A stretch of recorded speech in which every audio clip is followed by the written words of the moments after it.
Hey everybody, welcome to Them Parts Live. So we have a special topic tonight. It's kind of based on what's going on with Nolan Wells and other cases in the news right now with Black people being coming up dead while they're out with their white friends, and we want to have our discussion on what Black people should know when they're dealing with other races. We want to talk about, the unspoken. Are we educating our children about the differences between the races and how to handle our themselves when they are dealing with other races? So that's our topic for tonight. We have Eugene, also known as Gino, on the show. Welcome to the show, Eugene. Thank you. I appreciate the opportunity to be presented on. Thank you for coming. We also have Gina. Hi, Gina. Welcome. Hi, thank you for having me. It's always a pleasure. Yeah. So, guys, we just want you to speak from the heart. Give us your real, honest opinions. This is for educational purposes only. So, I'm going to start with a video that someone shared with me earlier, and this is along the lines of our conversation of how of because we're talking about Black people. We're not talking about what white people are doing. We're talking about what Black people should do in this society. So let me share. Hold on.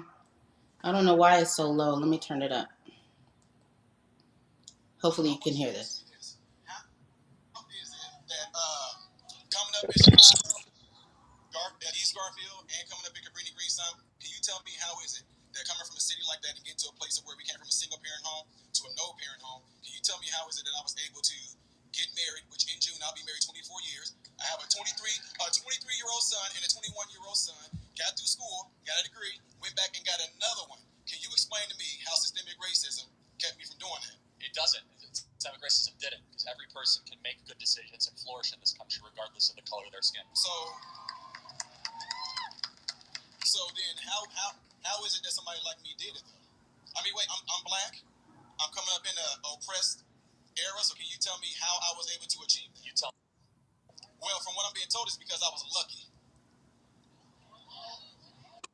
It was probably hard work, good decisions, maybe a pastor or a mentor that gave you guidance. So then why is it so hard for everybody else to look like me to understand that? You asked them. I'm trying to.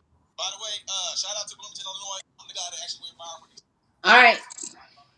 I hope you guys can hear that. It was kind of low. It was low. And then I think we lost Eugene for a minute, but he's back. We lost Eugene.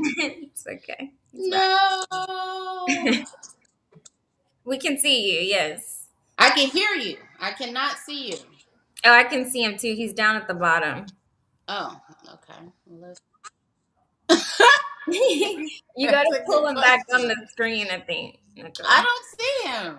You don't see him at the bottom here? Can I move him over? I don't know. I hope so, because I sure can't. Yeah, he's right down here. In the Eugene, we need you back. Yeah, I don't know how to move him. It won't let me move him up, but he's there. Okay, hold on. There he goes. There we go. Oh, there. Okay, could you hear the video, Eugene? It was low. It was extremely low, but I heard bits and pieces of it. All right, hold on. So this guy is a Black dude who's speaking to Charlie Kirk, and if you don't know Charlie Kirk, he's a white dude. He just got killed last year, but he speaks. They got MAGA hats, so they're Republicans, and the Black dude was telling Charlie Kirk, I've been married for 24 years. I have a 23-year-old son and a 21-year-old child. Do you think systemic racism has kept me down? He said he's from Chicago. He said he's from all right, so I appreciate you signing. I'm gonna put it on another device. Here we go. You don't know who I am, but you do know who I am. So I want you to answer me this: how is it that coming up in Chicago, East Garfield and coming up in Cabrini Green, can you tell me how is it that coming from a city like that and getting to a place of where we came from a single parent home to a no parent home? Can you tell me how is it that I was able to get married, which in June I'll be married 24 years. I have a 23-year-old son and a 21-year-old son. Got through school, got a degree, went back and got another one. Can you explain to me how systemic racism kept me from doing that? It doesn't. Systemic racism didn't, because every person can make good decisions and flourish in this country regardless of the color of their skin. So then how is it that somebody like me did it though? I mean, wait, I'm black. I'm coming up in an oppressed era. So can you tell me how I was able to achieve that? You tell me. Well, from what I'm being told, it's because I was lucky. Wow. It was probably hard work, good decisions, maybe a pastor or a mentor that, gave you good guidance. So then why is it so hard for everybody else to look like me to understand that? You asked them. Trying to. By the way, shout out to Bloomington, Illinois. I'm the guy that actually went viral for destroying CRT at the school board. I love it. Well done, nice man. Thank you. Okay. You hear it that time? Yes, I heard it a little bit more clear, right? As my professional opinion, right? I think we all need to continue to highlight systemic racism because it's in every fashion of America. It's woven so well that many people constantly believe that it doesn't exist, Mm. including blacks, Americans. Mm. You know, that's because they're living so well and has also woven in white society as well. So they don't look or continue to look at what is a disadvantage for black Americans, period. Mm-hmm. Mm-hmm. They don't even And, recognize that. They don't even look at the historical uh, standpoint on where it came from, where mm-hmm. it exists, whether it continues to exist in finances and education and taxes and everything in homes, as far as individuals owning homes, every damn thing, That's right. you know. And I'm glad we're having this discussion because we just had that last night. I just had a meeting with Roots Healthcare Foundation, which I'm on a committee. Mm-hmm. So we had systemic racism evolving uh, around mental health, and Mm-hmm. how can we do or highlight to where if we take the data and show individuals where money is needed and need to be poured into these foundations, that we can correct the historic uh, racism that prevented blacks from seeking mental health treatment. And although we talk to the mayors, the city councilmen and women, Mm-hmm. and they just happen to be black, Asian, and Native American and Mexican, you know. Mm-hmm. But some people just don't care. You know, they don't care. Well, And that's where it stands at. I think we need a more revolutionary approach to the situation. Revolutionary. I like that. I want to say Because, this before you jump in, Gina, because I know you got a yeah, lot to say. But this guy who just spoke on the video, he didn't tell us anything that systemic racism could prevent him from. All he said was he's married and he got 2 kids and he's yeah, from Chicago. He didn't say he bought a house. He didn't say he had his own business. He didn't say yeah. he's wealthy. He didn't well, tell his, us anything that systemic racism could have prevented him. Anybody can I get think married. his point was his 2 degrees. even anybody can go to school. What you do with your degrees after school, it is where systemic racism comes in it. You know, a lot of us got degrees. Well, I think his point was, systemic racism is also has a lot to do with education and the opportunities of education that's afforded to you. So in his, ignorance, he's saying, well, look at me. I have 2 degrees and people say that I'm lucky because I have this. Like, I get your point. He did not say, oh, I own a house and et cetera. Where I hear him and I just hear an ignorant Black man speaking. And Oh. it's really makes me sad because, Mm-hmm.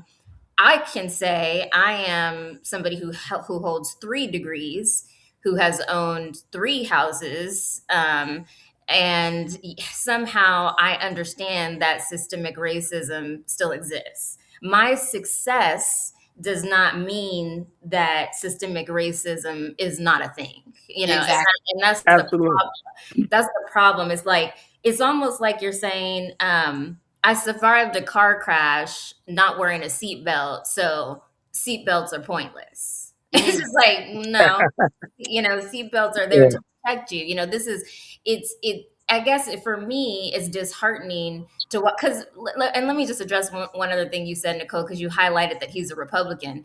And just because you're a Republican doesn't mean you can't be pro-Black. And to That's me, right. he's not. That gentleman there, I don't even know that he, I don't know. I would question how he sees himself in the world, right? As a member of the Black community, because you can't, it's almost like how people say, "Oh, slavery didn't happen." It's like, and to me, and what I text with you, Nicole, about is I feel like there's an undertone, right? Like these people have an issue with something else, right? It's either they grew up around people on welfare and they didn't like Mm. it, they were just using the system, or their mom was, who knows, like misusing something, or gang members were harassing them, or right, like all the things that we can experience as Black people because of the culture in which we live. And I think, Mm-hmm. to me, it's like they're mad at that, and they're mad at the Black people associated with that. So then they create this narrative that Black people don't have an issue or they don't have a struggle, and it's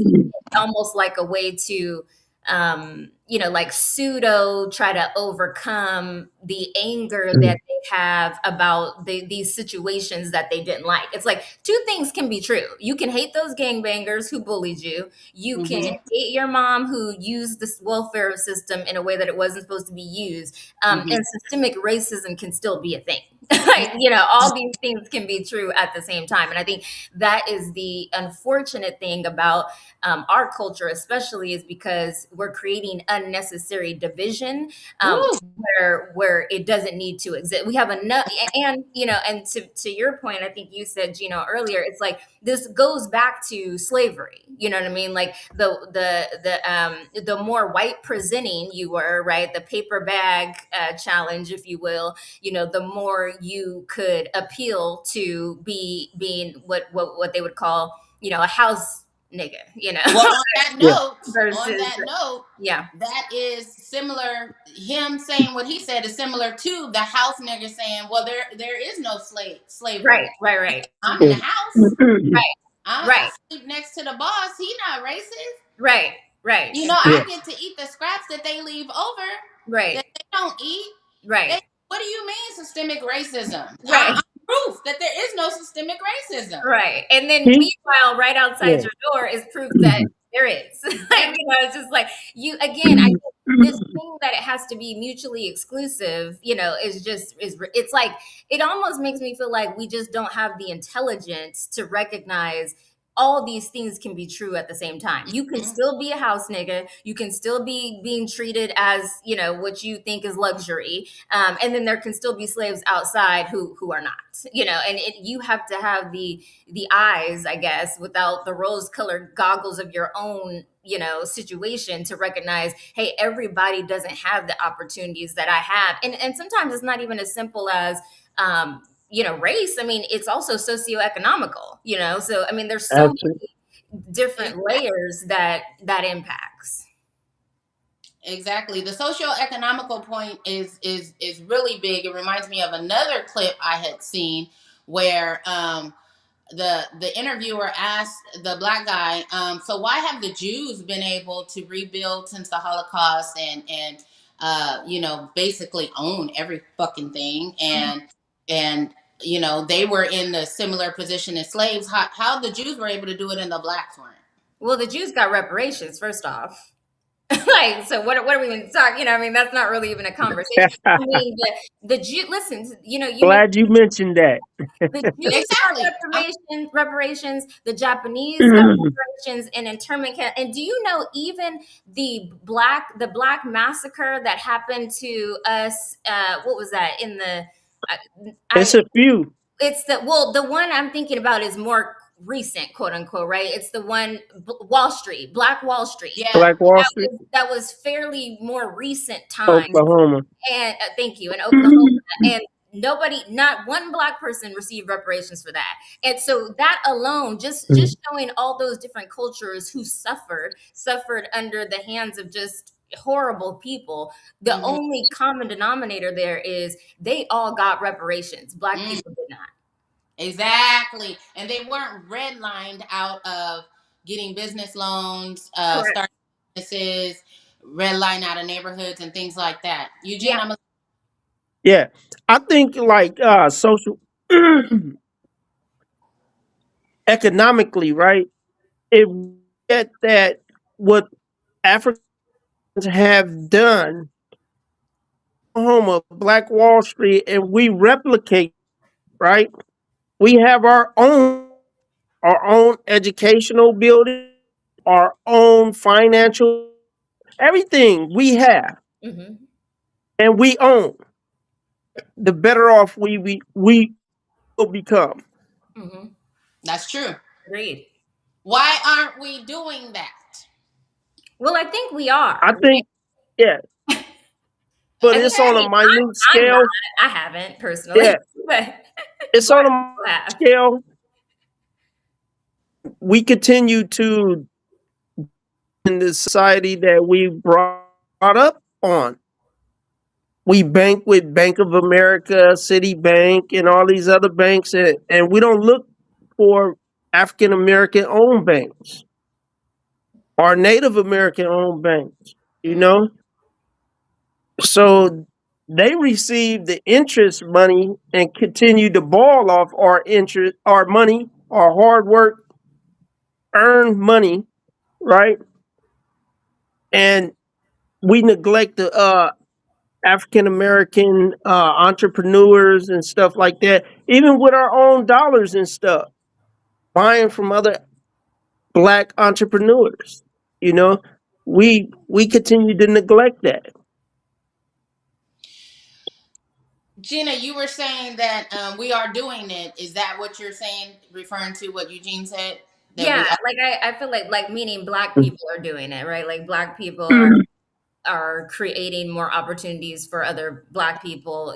Black people are opening up business. And then I have a lot of friends who only will support Black businesses, meaning they go and get their hair done by Black people, they get their nails done by Black people, they get pedicures by Black people, the service entities that they are invested in are all Black people.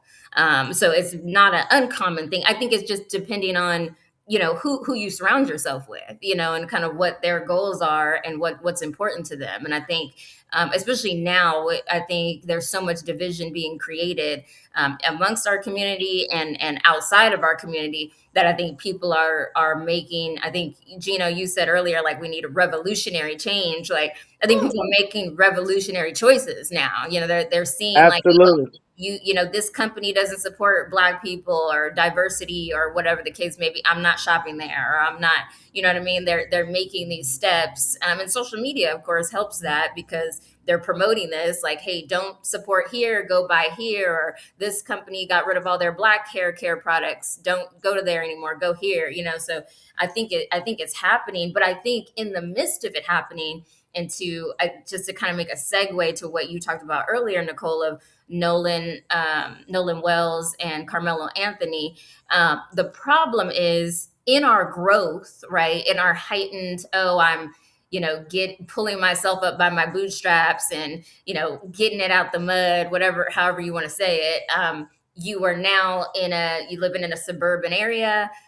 You're maybe middle class. Now your children as a Black person are surrounded with a lot of people that don't look like them. That could be, white, Asian, whatever the case may be. And in these situations, they are not, they're not skin folk, right? I guess for lack of a better word. And to me, and this is kind of a conversation Nicole and I had offline, just to be frank, there's nothing wrong with you having a diverse friend group. There is something wrong, in my opinion, if your friend group does not look like you. Just culturally, you're missing out on just a variety of, I would say, moral things you have in your moral compass because you're Black. Because there's no one who grew up the way we did, right? That's just reality. I could say the same for white people, Mexicans. I'm mixed, so people who are mixed grow up differently too in that same spectrum. You deal with colorism and all these other things, right? And even not being mixed, you're dealing with colorism. So anyway, right. I don't want to go too far off topic, but my point is the lack of awareness that those individuals seem to have had about their own identity being associated with Black, to me, is the problem as to why their circumstances ended up the way that it did. Because you have a level of awareness that I'm different. I'm not like you. Like one of these two things are not alike. Then I reckon it's not about being inferior or being afraid. You could have that same conversation with me, going to a hood of Crips, if that's not a gang that I'm associated with, right? Like I'm gonna need to be aware of how I'm moving around, what colors I'm affiliated with, the people I'm affiliated with, and so forth, if I'm gonna move about that neighborhood properly, right? Same thing is true if you are with a group of people who don't look like you. There is a way that you have to operate and move, and you have to have some awareness about that to navigate it safely. Absolutely.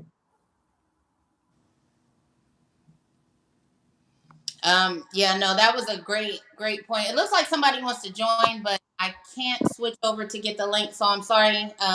Chaotic Truth Live. Hopefully I'll get you next time though. But Gina, that was a great point. And like you said, we had this conversation offline, and I had said that my daughter, when she was in high school, she had mainly white friends, and I never had the conversation about her being Black and them being white. Mm-hmm. And Gina kind of got on me about that. Like, you didn't have that conversation with her. What the hell? You just sending her out in the wild and in the wild come home safely, and what the fuck are you doing? I wish I had known you had sent her out there like that. It's like I didn't never think of it.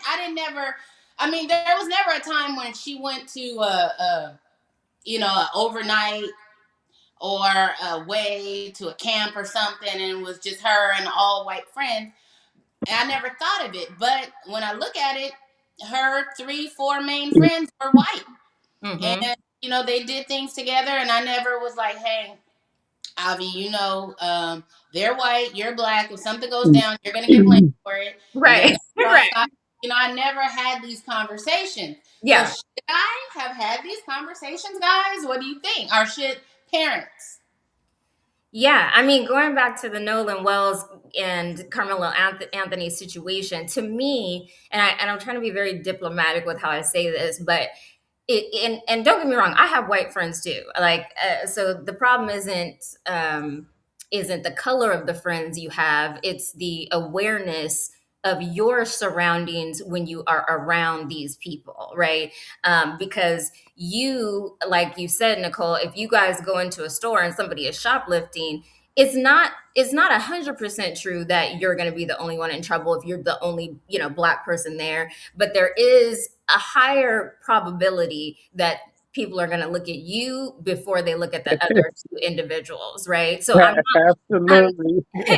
I'm not trying to say, like, I'm not trying to promote fear or, promote, I can't remember what you had mentioned, Nicole, but like, cause you were saying like, well, it kind of sounded like you were saying like, she should be able to have friends with whoever she wants and, go out and feel safe with whomever she wants, and I'm putting words in your mouth, I know, and she should. That I'm not, you're not wrong if that was the point you were trying to make. My point was just like, we move different, and we Black people, we have to move different because we know we're different. We know we're looked at different. I mean, even when I have my braids versus my hair, like the response I get from people is different, and it's not about, me feeling like I'm being in a racially insensitive way, but it is a level of awareness that I'm giving myself of, oh, okay, when I look like this, I'm treated this way. When I look like this, I'm treated. And the same is true, right? For if you wear a suit somewhere, right? Versus you wear sweats and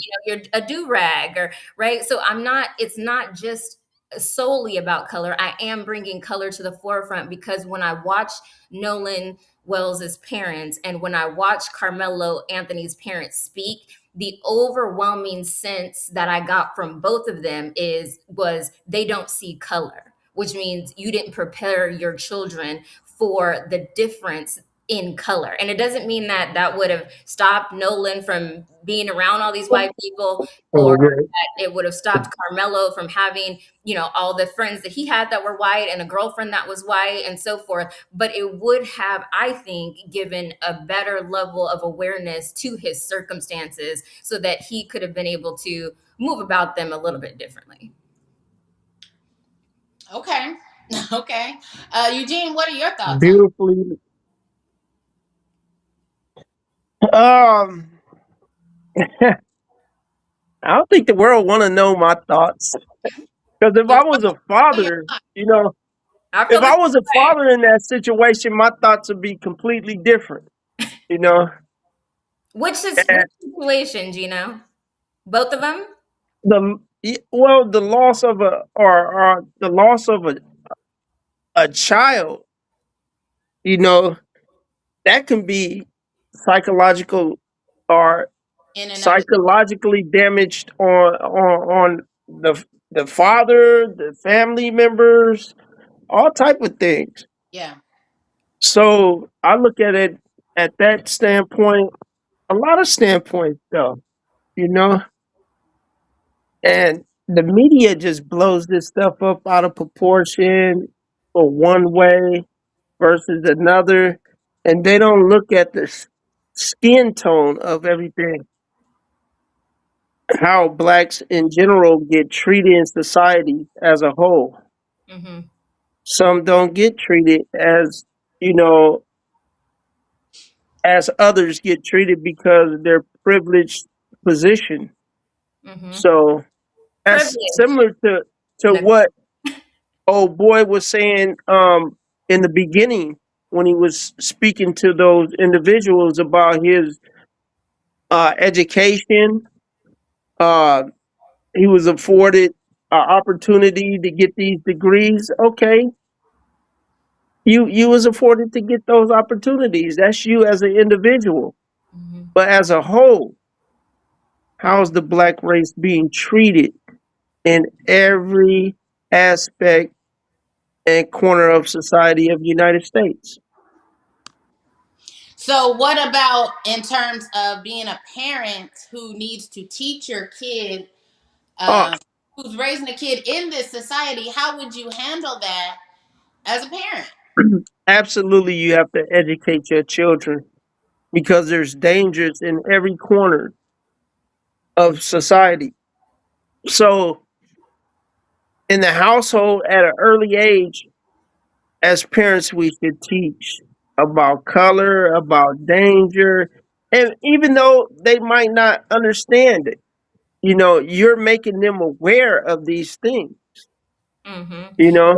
And even Nicole, like you, I'm sure, I mean, I don't know for sure, but you teach your kids about if they get pulled over by a cop, right? Or even police in general. Like I know, Nicole, you've said a lot of times on the podcast for various other conversations, like I don't call the police. Like I don't call the police for help. Like that's something we learned growing up, like that you just don't, you're not going to get help, or the help you're going to get will be very minimal. So to me, it's no different. It's the same conversation to try to, again, make you aware. Even I said to you, Nicole, that your mom taught me not only to have Black friends, but to have dark-skinned Black friends. Oh, why? Yeah, like that was important to her, for me to have representation in my friend group, and I was like, oh, I didn't, I had always had a very diverse friend group, but when she said it, it did mean more to me to make sure I did that. Now, I had already had friends that were dark skinned, but I didn't realize how meaningful it was to her until she told me. And then I was like, oh, okay, that's fair. Like you want my friend group to look, like my family group, Right. to be a representation of all the things around me, which because she even mentioned, funny enough, I don't know if she ever told you, but she's like, your mom didn't do that. She's like, she had one friend that was dark skinned and all the other friends were not. So it was definitely a thing for her, which I respected. Okay. So you comprehended that at an early age? Yes, I did. Yeah. Absolutely. I was maybe like 9, I think, when and she got that from my mother. Yeah. Give it to me. Okay. I'm just goofballing around here with light-skinned people and white friends. And I could have been in all kinds of trouble. I'm just letting me go around with any old body I see, and she putting it in Georgina's ear, hey, you need to stick with your people. And that's so funny because my oldest brother, who got babies by two different white women, he's gonna say to me, if mom had ever said she didn't approve of me being with white women, I wouldn't have never been with them. And I'm like, that's a given. What are you talking about? That is a given. But he actually said that out of his mouth. Now, Really? I'm trying to figure out how it relates to me and how I've grown up, because I didn't have a lot of white friends. That was a joke. But I did have a few. I didn't have a group, but one at a time. Yeah, I had one at a time, right? To be safe. White friend at a time. But I never had that. See, in my mind, partially, if you're teaching these differences that Gina is talking about, that in that you're also teaching your kid that you're inferior to white people. Yeah. I don't believe. And so I think do that, what you're saying, Gina, teach them, put your kids up on game without telling them white people are more privileged and better than you. So that's a great point, because let's talk about privilege. I think people take privilege the wrong way. Like you have told me before, Nicole, like there's a thing called pretty privilege, right? That was news to me. I was like, oh, pretty privilege. Okay. Bitch, what are you talking about? Tell me more. I didn't know this was a thing. I have friends who have told me the same thing since you said it, because I brought it up. And they're like, yeah, bitch, how did you not know this? I don't know. Again, the pretty privilege prevented me, I guess, from even recognizing it was a thing, right? But so what I'm saying, Nicole, is I think there is something that weighs on privilege as it relates to color for you, and for not just you, for others, right? And that is dangerous for us because it prevents conversations we would otherwise have. And I'll give you an example. I was thinking about this morning. When I was heavy, I was fat, overweight, and my mom used to say, hey, that's not flattering. Wear patterns that look like this, wear outfits that look like this. Like, you don't want to accentuate that curve there. That's a roll, or you know what I mean? Whatever the case might be. Now, it might have felt harsh, but she was trying to make sure that I walked out in the world and could feel confident. Not that I could feel inferior to people who were smaller than me, but she wanted me to feel confident in me being a heavier size. And she didn't feel like I would do that if I was dressing, a certain way. So to me, yeah, go ahead, Nicole.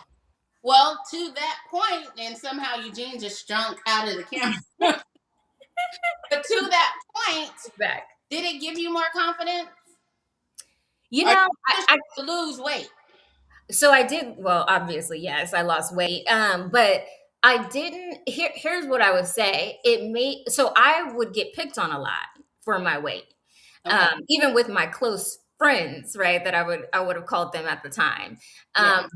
So it prepared me for those moments to feel more confident when people were trying to fat shame me. People who I thought were my friends were trying to fat shame me. It prepared me Mhm. to feel less inferior than I would have felt had my mom not had that conversation with me. Hmm. That's deep. Yeah. Okay, Eugene, your thoughts?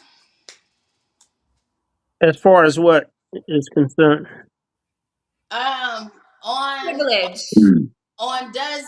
do you think teaching your kids about the differences between white and black and the white privilege, do you think that could give them an inferiority complex or make them feel less than, because we're basically telling them, hey, you can't do this because you're black, but they can because they're No, absolutely not. Uh, And you wouldn't say it not like that, by the way. no. Not only are white. we teaching them, but we're educating them on everything that we have learned, and continue to educate them. Have them read books. Have them elevate their faculties and stuff in the in privacy of your home. Not just allow them to go to the institutions and stuff and get their education from them, but you have to fill in them gaps as well as a parent. Yeah, it reminds me, Nicole, of something Amber Rose said recently on a podcast. She was talking about her kids. And she was like, yeah, I'm not telling them, they can't do this just because they're black, or they have to move around like this because they're black. And it's like, we're doing a disservice to our kids and just to other black individuals, whether they're mixed or not, because it's not about, we have to get this chip off our shoulder. That's the word I'm looking for. This chip off our shoulder, that because you're giving your people awareness, that somehow means inferiority. Because you don't, like in the seatbelt analogy, I said, oh, if I get in a car crash, now I don't need to wear my seatbelt because I survived without my seatbelt. You don't tell people not to wear their seatbelt. You still tell them to wear their seatbelt. So it's more like, hey, if we get pulled over in the car, this is what you need to do because you're black. Because you're black, you're going to be perceived as different. Doesn't mean you're not as good. It just means you need to be aware of how you're going to be treated. It means you need to be respectful when they ask you this. It means you need to respond in this way. Whatever it is you're educating them on, you're telling them the reason why. And it's, to me, it's Mhm. empowering. It's like, okay, I got Yeah, it. Like, I know how to move. Like, even the I don't- situation. Go ahead. how could oh, that be empowering when you're basically saying, um, you are going, it may be true that you're going to be treated differently because you're black, but if you're saying it like that, I can see teaching them in a revolutionary type way, like the word Eugene brought up earlier. Like if you're saying, we as black people, we're powerful, we're strong, we melanated, our beautiful black skin, they hate it, they want to keep it down. So when you're in these situations, watch out for this. I can see that somewhat, but that's not how it's being taught. Well, Because then you I can say hear it how yeah, you, that way.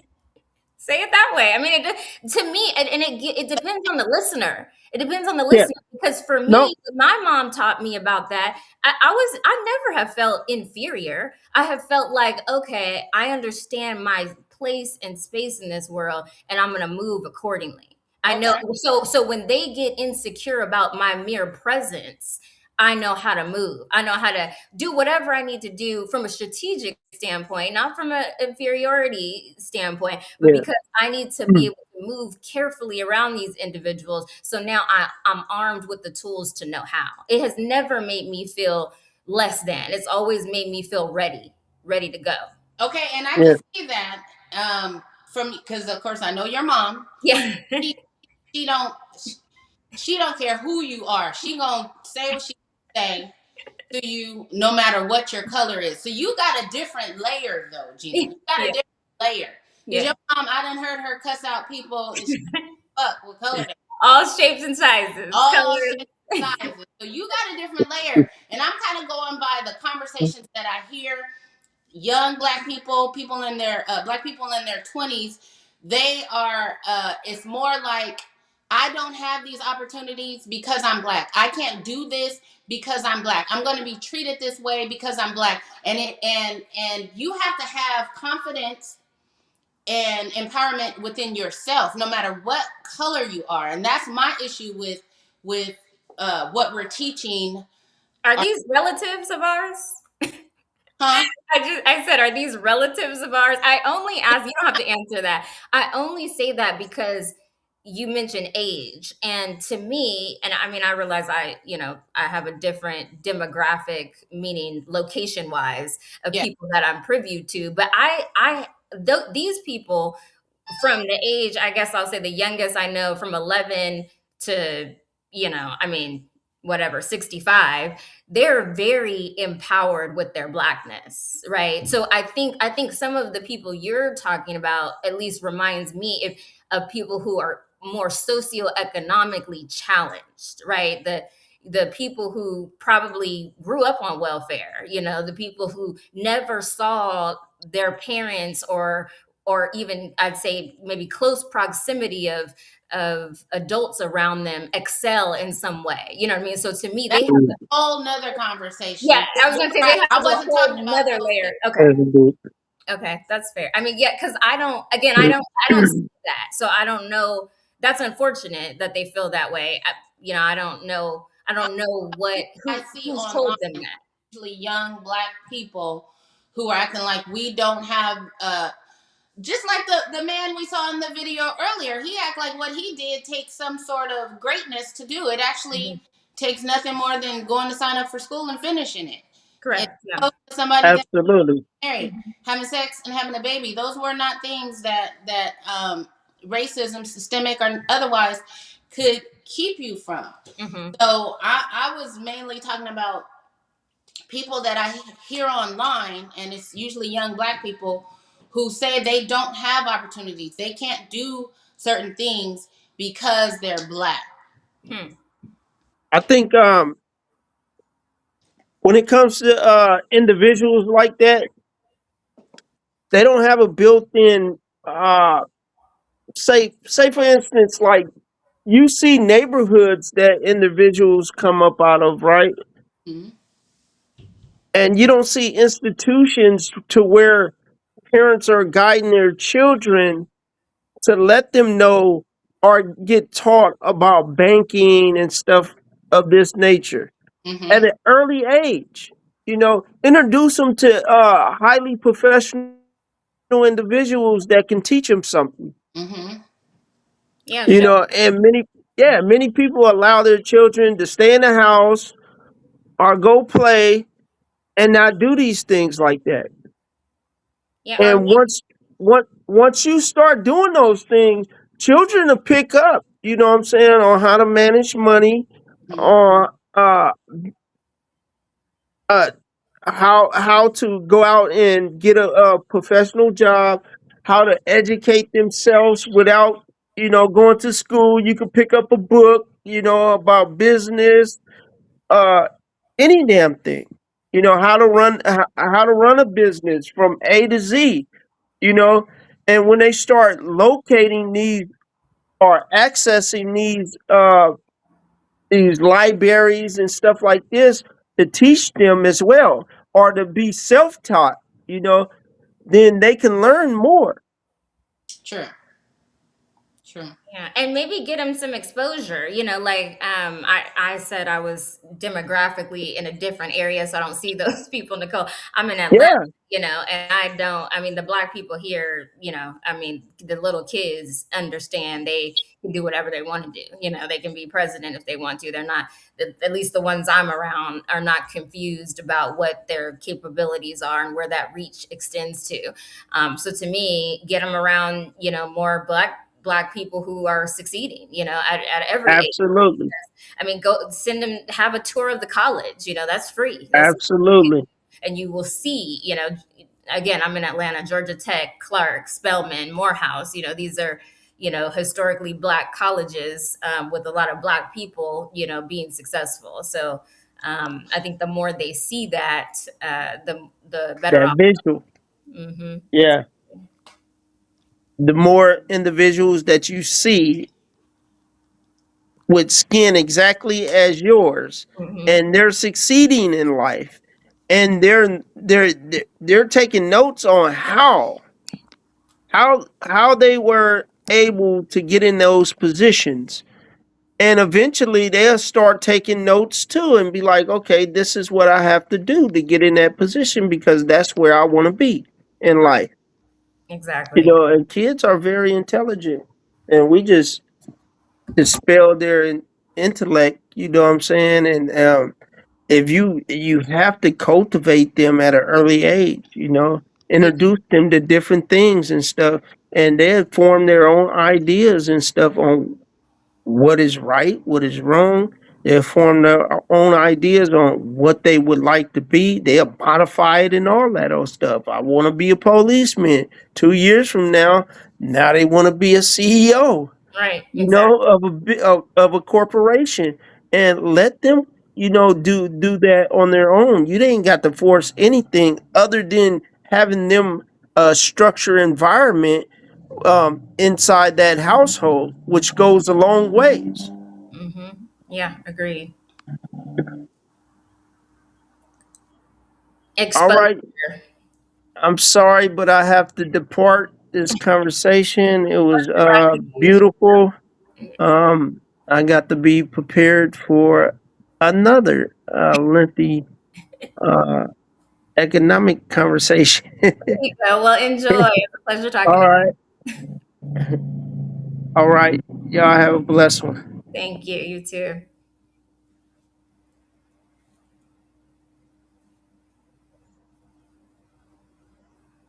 Nicole, you back?